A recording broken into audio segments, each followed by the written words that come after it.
Con artists are constantly finding new ways to swindle us out of our money. But in an age of technology, their methods are growing increasingly complex and clever. British businesses are experiencing a growing wave of so-called cybercrime, both from insiders and organised high-tech crime gangs. In April 2005, a gang targeted a Japanese bank in London. They were trying to steal £220 million by infiltrating the bank dressed as cleaning staff and using computer bugging devices to get information out of the bank that they could then make use of. A simple device called a keylogger can be planted inside any keyboard. That keylogger is basically just a very small device that records every single keystroke that happens on that keyboard. Every time you press a button, that gets recorded. This actually communicates the information either directly by somebody putting a device on and removing it secretly, or by having the information transmitted via cellular or Bluetooth signals to another source.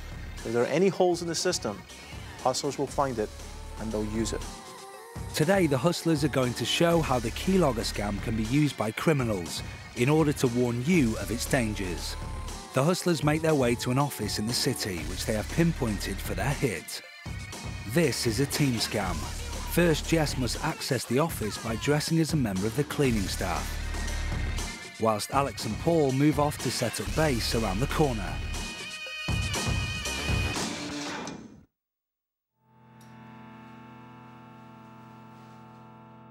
Now inside, Jess poses as a cleaner, tidying the office before the start of the working day. But amongst her cloths and polish, she is carrying the hustler's rigged keyboard, complete with onboard wireless keylogger. Jess scouts the office for a matching keyboard.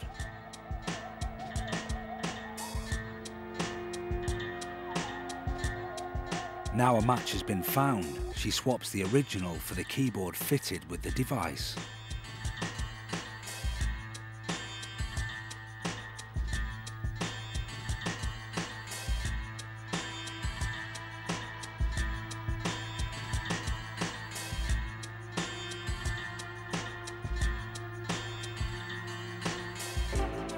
With the new keyboard in place, her job is done.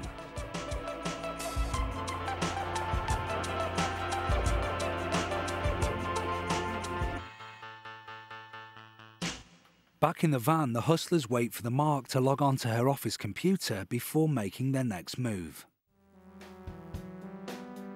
Our secret cameras are in place in the office and the mark has arrived at her desk. With the keylogger fully operational, Alex makes a call to her phone posing as a representative from her bank. Hello, Lieutenant speaking.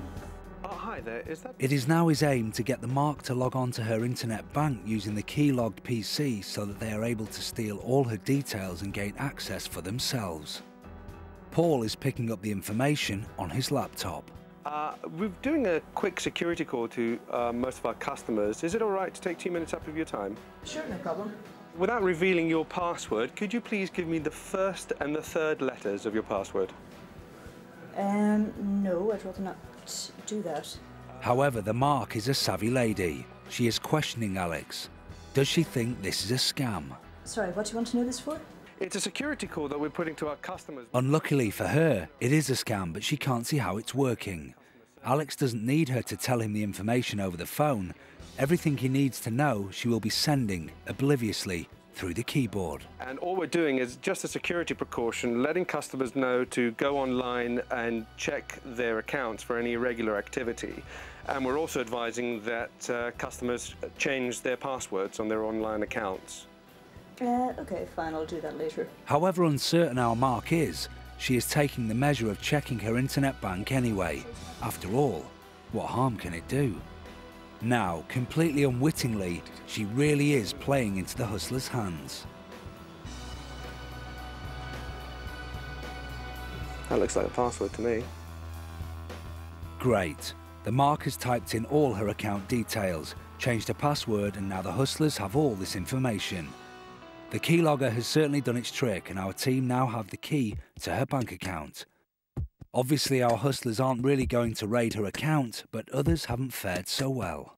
I didn't really know anything until the event was really over, because the bank phoned me and told me that someone had been making transfers from the account. In monetary sums, I had the first two payments of just about £4,000 each that were taking out. You feel that if your money's in the bank, it's safe, and clearly mine wasn't very safe.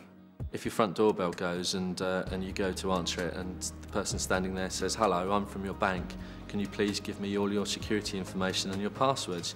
You just wouldn't do it. So if somebody phones you up or sends you an email asking for it, you shouldn't do it in that situation either. Find out what their head office number is, their switchboard number is, through either your bank statement or card statement, and phone them back so that you know that the person you're talking to is genuinely from your bank. I can down a pint before a guy can down a shot. And everyone always laughs at me, but I really, really can. Before can down a shot, you could down a pint? Okay, stop there, police.